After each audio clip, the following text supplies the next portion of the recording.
우리 이 시간 최초의 성전과 인간의 사명이라는 제목으로 우리가 함께 하나님의 말씀 나누도록 하겠습니다. 우리 교회에서는 지난주부터 창세기 1장부터 해서 우리가 하나님의 말씀을 살펴보는 성경 공부를 같이 함께 하기로 시작을 했는데요. 그래서 오늘부터는 제가 여러분께 드리는 설교가 그 속도에 맞춰서 그 내용을 여러분과 함께 이야기를 나누고자 합니다. 특별히 창세기를 이제 시작을 했는데요. 여러분 중에 성경을 가장 많이 읽은 부분이 있다면 어디라고 얘기하시겠어요? 당연히 창세기죠. 우리가 말씀 이제 성경 1독 시작한다 하면은 창세기부터 시작을 하니까. 그런데 창세기를 넘어가다가 이제 출애굽기 재밌게 읽다가 이제 율법이 시작된 그 다음부터 함께 이제 졸기 시작하다가 레위기가 되면은 내가 레위인이 아닌데 왜 읽어야 되지? 라는 그런 생각과 함께 굉장한 이제 자기 정체성과 혼란을 겪고 이제 그치죠. 그리고 나서 성경을 다시 읽기 시작하면 창세기로 넘어가죠. 그러니까 창세기를 가장 많이 읽을 수밖에 없습니다. 그러면은 여러분 창세기를 우리가 과연 얼마나 많이 알고 있을까요? 우리가 창세기에 대해 던지는 질문이 꼭 이런 거죠. 창세기 하나님께서 며칠 동안 창조하셨습니까? 이런 질문이라든지 노아의 방주 사건, 비가 얼마나 내렸습니까? 이런 질문이라든지.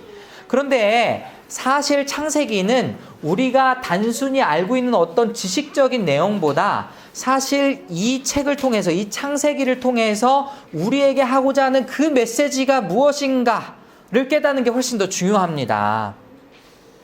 창세기에는요, 모든 것의 시작이 담겨 있습니다. 온 우주, 온 인류의 시작, 그리고 죄와 은혜의 시작, 결혼은 어떻게 시작되었는가, 민족은 어떻게 해서 시작되었는가, 이런 내용들이 다 창세기에 들어있다라는 것이죠. 그래서 오늘은 1장 26절에서 28장까지를 읽었지만 조금 우리가 더 깊이 있게 이 창세기의 시작의 부분에 대해서 한번 생각을 해봤으면 좋겠습니다.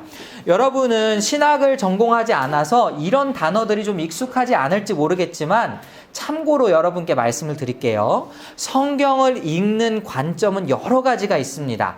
그 중에서 가장 전통적으로 읽어지는 방법이 뭐냐면 구속사적으로 읽는 방법이에요. 뭐냐면은 여러분 창조, 타락, 구속 이런 이야기 들어보셨습니까? 하나님께서 창조하셨고 그렇지만 인간이 타락했고 그래서 하나님께서 예수 그리스도를 통해서 우리를 구속하시는 그 과정. 이게 계속해서 반복이 됩니다. 성경을 보면. 그래서 이거를 구속사적 관점이라고 이야기를 합니다. 그리고 또 한 가지, 이제 하나님께서 여러분 신약 구약 하면은 뭡니까? 옛 언약과 새 언약이죠. 그러니까 한마디로 성경 전체는 약속의 말씀이다라고 이야기할 수 있어요. 그래서 하나님의 약속을 따라서 쭉 읽어가는 그 관점을 언약신학적 관점이라고 이야기합니다. 이해하셨죠?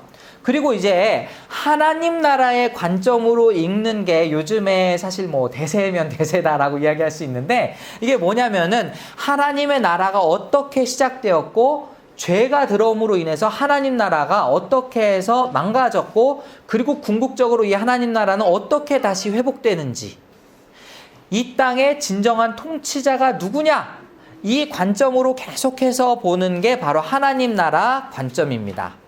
아셨죠? 그리고 이제 또 한 가지 설명을 드리자면 이제 성전신학적 관점이라고 해서 이 성경에 있는 모든 스토리들을 여러분 그 구약시대에 나오는 율법에 이 성전의 모양 있죠? 그 성전의 모양을 토대로 읽어내는 그런 관점이 있습니다. 그것을 성전신학적 관점이다 이렇게 이야기를 할 수가 있어요. 제가 예배 시작하기 전에 여러분에게 말씀드렸지만 이러한 모든 관점을 우리가 다 배울 필요는 없어요. 하지만 이러한 관점을 우리가 하나만 배웠다고 해서 다른 관점이 잘못되었다 이렇게 얘기할 수는 없는 겁니다.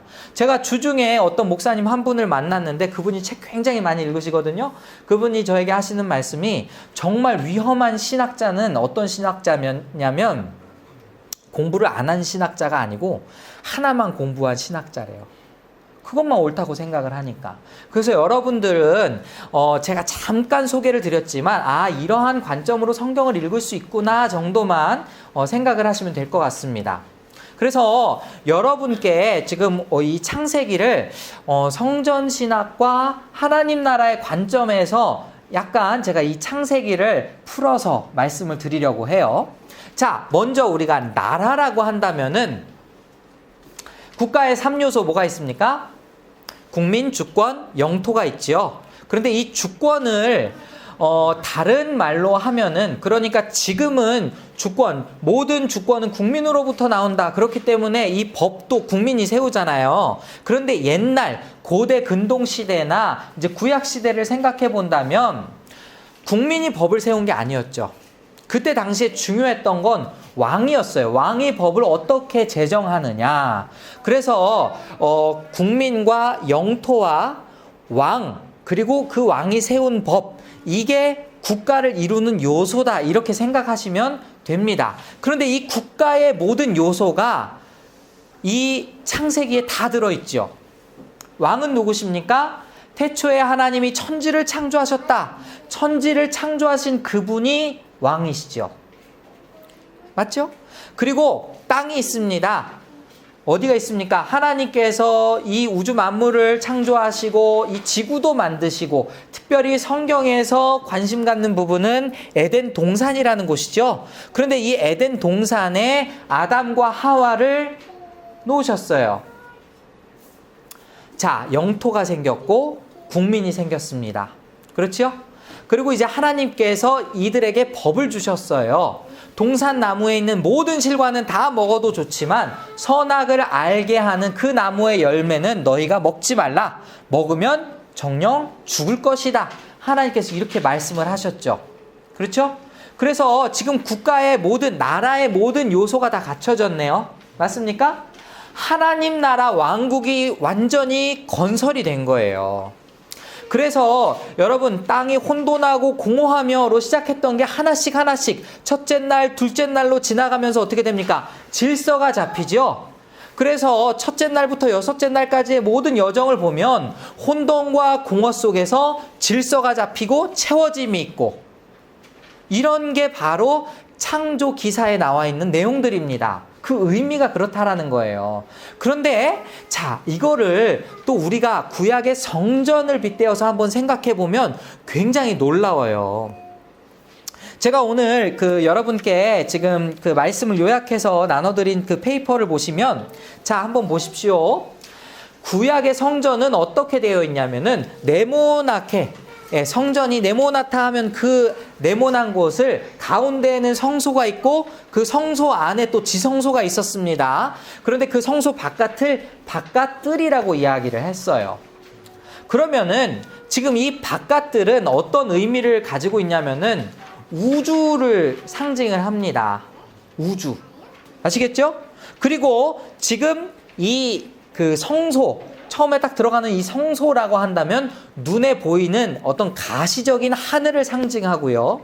그리고 그 성소 안으로 들어갔을 때 이 지성소, 여기는 하나님이 거하시고 천군 천사들이 있는 곳이 바로 이 지성소였습니다.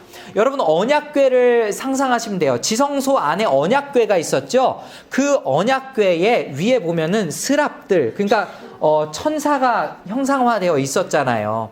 그 언약궤 자체가 또 하나님의 임재를 상징했고, 이해하시겠습니까? 자, 그런데 에덴 동산에서 쓰여진 단어들을 살펴보면 레위기에 있는 이 제사장들이 쓰는 그 단어들하고 굉장히 유사한 것들이 많이 있었다라는 겁니다. 예를 들어서 동산에 거니시다라는 3장 8절에 있는 거니신다, 하나님께서 동산에 거니신다라는 단어를 보면 히브리어로 할라크라는 단어가 쓰여요.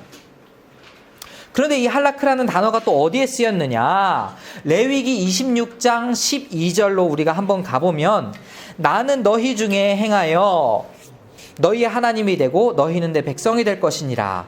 너희 중에 행하여, 할라크라는 단어가 똑같이 쓰였어요. 그리고 또 신명기 23장 14절에 보면, 이는 내 하나님 여호와께서 너를 구원하시고 적군을 내게 넘기시려고 내 진영 중에 행하심이라. 여기도 할라크라는 단어가 쓰였습니다. 그러면은 지금 에덴 동산 자체가 어떤 곳이에요? 하나님이 계시는 성전이다. 이렇게 우리가 생각을 해볼 수 있죠.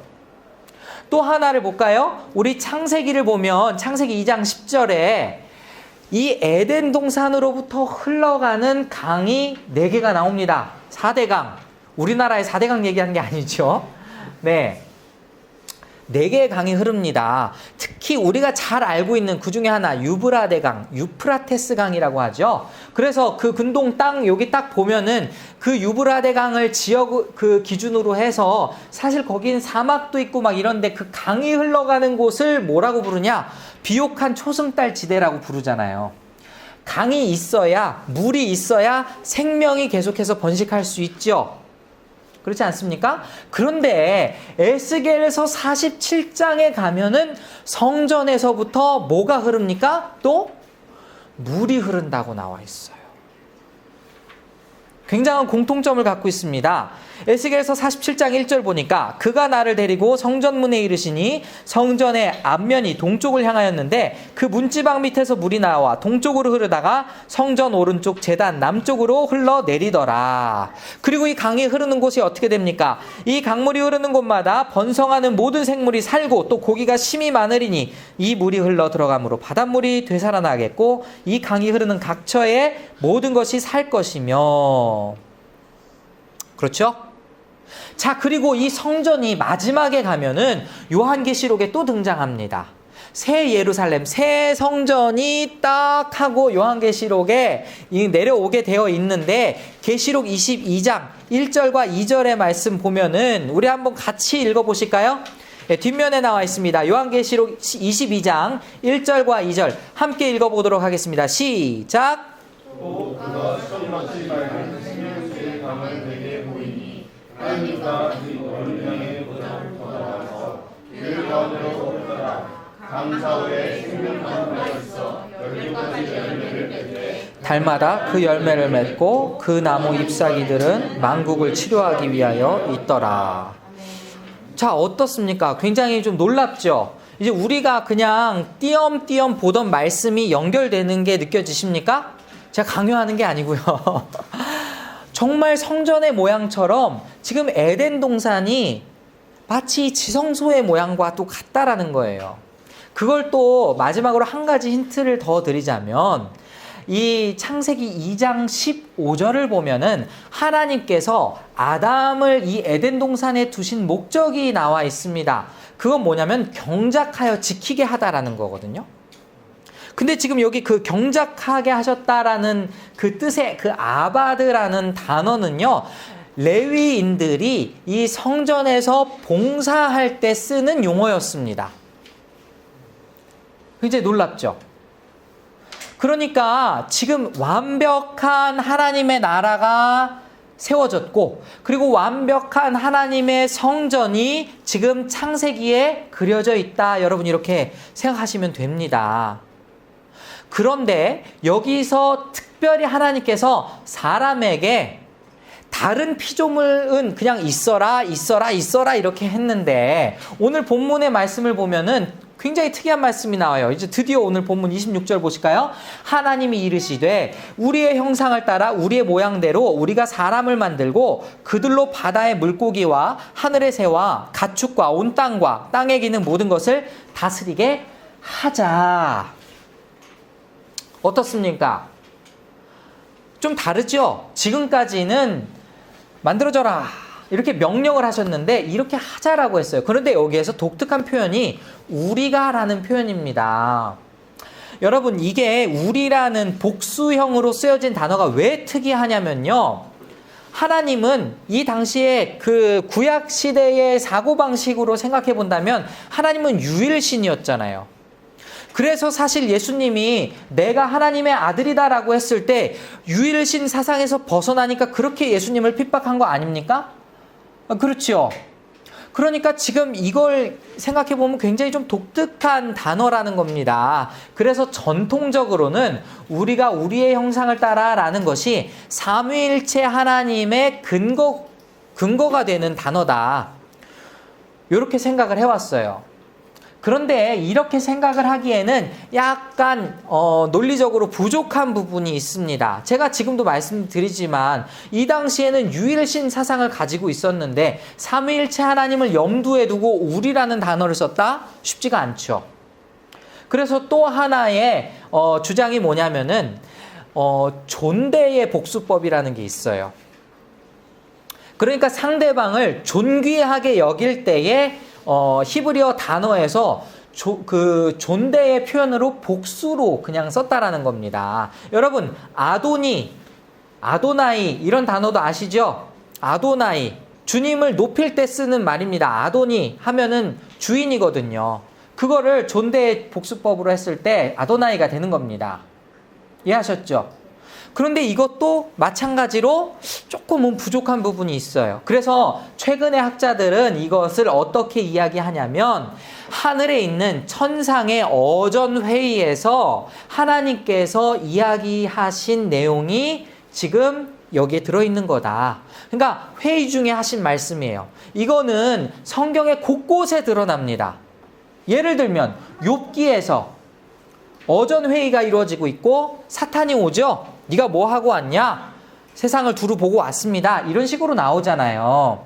그리고 이사야서에 가도 이사야 선지자가 하나님의 어전회의를 딱 환상 가운데 보았던 그러한 것들이 등장합니다. 그러니까 지금 이 말씀을 우리가 지금은 제가 가지고 있는 개인적인 견해로는 이게 가장 맞는 것 같아요. 하나님의 천상의 회의 가운데 이제 인간을 창조할 때 이렇게 정성껏 창조하셨다라는 거예요. 아셨죠? 그리고 이렇게 하나님께서 형상과 모양을 따라 창조를 하셨다라는 구절이 등장하는데 사실 형상과 모양이라는 단어는 다른 의미를 가지고 있는 단어가 아닙니다. 사실 그 당시에는 이 형상과 모양을 서로 다른, 그러니까 대치해서 쓸 수 있는 그런 말이었어요. 이걸 굳이 나눠서 생각할 필요는 없다라는 거죠. 그런데 하나님의 형상으로 지어졌다라고 할 때는 굉장히 큰 의미가 있습니다. 여러분, 고대 근동에 왕이 통치하고 있어요. 근데 그 왕이 직접 갈 수 없는 먼 곳에 있는 자기의 영토가 있다면 그때 왕이 했던 게 자기의 형상으로 우상을 세웠죠. 맞습니까? 네.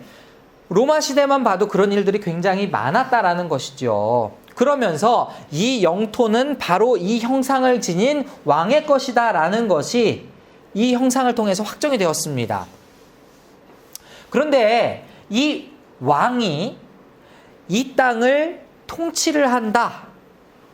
하나님이 하나님의 형상과 모양으로 인간을 창조하셨다. 그럼 인간의 역할은 그래서 무엇입니까? 하나님의 대리 통치자인 것이죠. 하나님이 직접 그곳에서 통치를 하시는 것이 아니라 대리 통치자를 통해서 그 땅을 다스리게 하셨다라고 보는 것이 맞는 것입니다.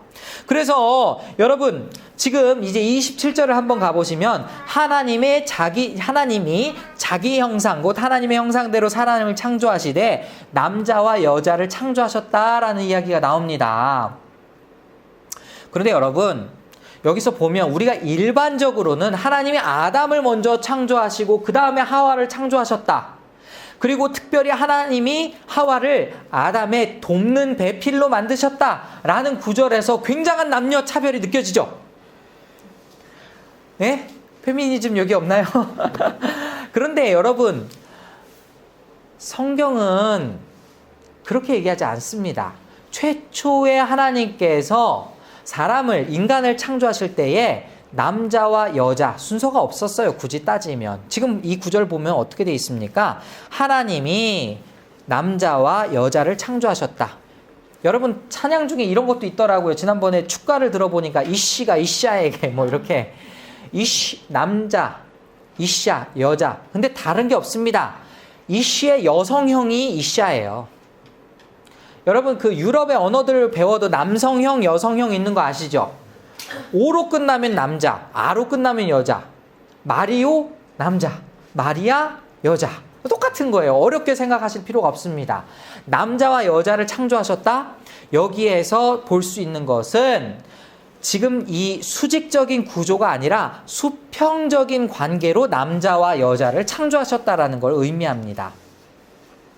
아셨죠? 네.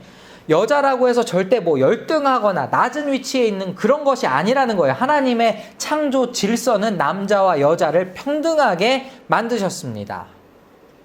아셨죠? 자, 이거는 또 우리가 어떻게 알 수 있냐면 에베소서를 가시면 나중에 5장 22절로 가보면은 아내들이여 남편에게 복종하기를 죽게 하듯 하라라는 구절이 있어요. 그럼 굉장히 성차별적으로 느껴지잖아요. 그런데 이게 지금 성경의 챕터가 나중에 후대의 챕터가 만들어진 거고요. 5장 22절 바로 앞에 5장 21절을 보면은 남자와 여자, 아내와 남편이 서로 피차 복종하듯 하기를 죽게 하듯 하라라고 나와 있어요. 그러니까 신약 성경으로 가도 지금 상호 평등의 관계가 그대로 나와 있다라는 것이죠. 여러분 오해하지 마시기 바랍니다. 원래 하나님의 창조 질서가 이랬다라는 거예요.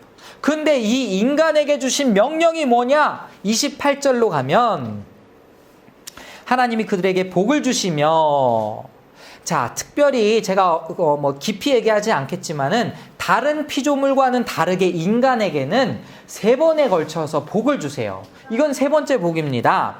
하나님이 그들에게 이르시되 생육하고 번성하여 땅에 충만하라, 정복하라, 그리고 물고기와 하늘의 새와 땅에 움직이는 모든 생물을 다스리라. 자, 여기에서 굉장히 거슬리는 단어가 뭡니까? 땅을 정복하라죠.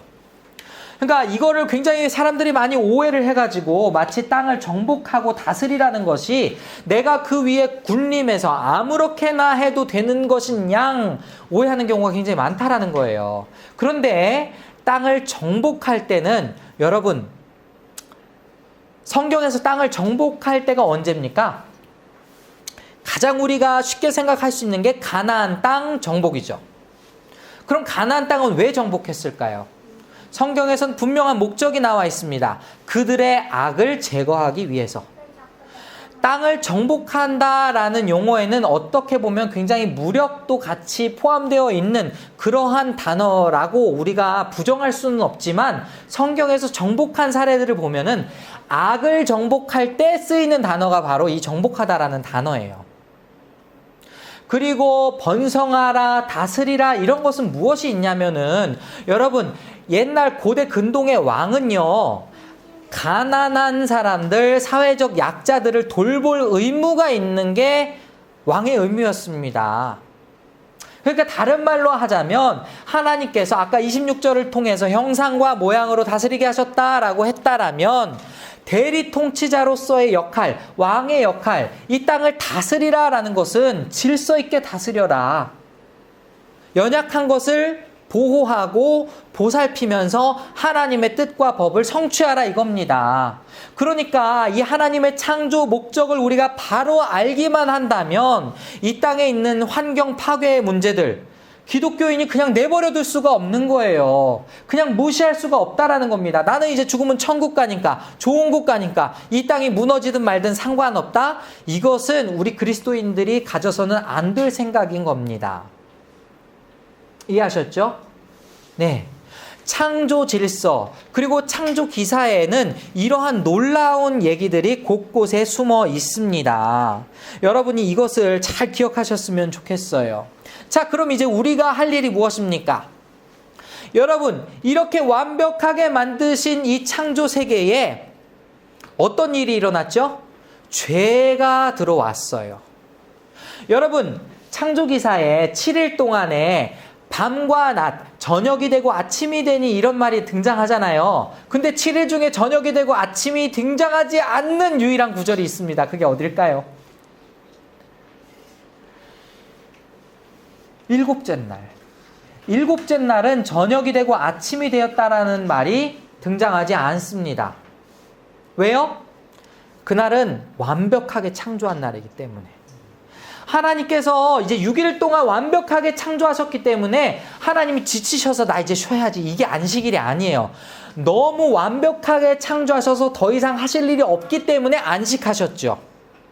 그런데 이 안식이 깨졌습니다. 왜 깨졌습니까? 죄가 들어와서. 그래서 하나님은 그때부터 다시 일하셔야만 했어요. 그러니까 여러분 요한복음 가시면 요한복음 5장 17절에 예수님이 뭐라고 하십니까? 예수께서 그들에게 이르시되 내 아버지께서 이제까지 일하시니 나도 일한다. 이제 이해하시겠어요?